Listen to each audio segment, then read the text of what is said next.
Hello A&P students, this is Mr. Becker here to talk about the bones of the hand. To start this off, we're going to look at the bones of the wrist. So we have a proximal row of carpals and we have a distal row of carpals. All right, so if we take a look at these, from where they start, in the proximal row, we usually start from the thumb side for identification.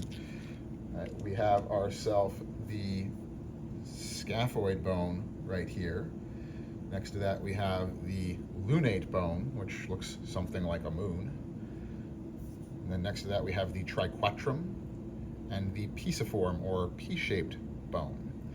And then generally speaking we go in a kind of a C shape for this.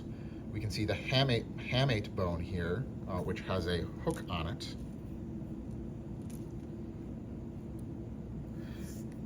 And we have the capitate bone, and then just to mess with people, we have the trapezoid bone attached to metacarpal 2, and then the trapezium attached to metacarpal 1.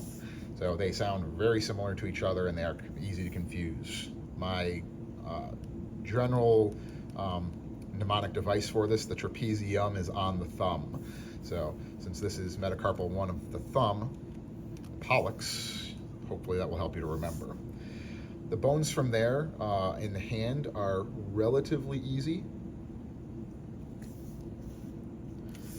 The first row of bones that we have are the metacarpals, and these are named from the thumb. So this is metacarpal 1, 2, 3, 4, and 5.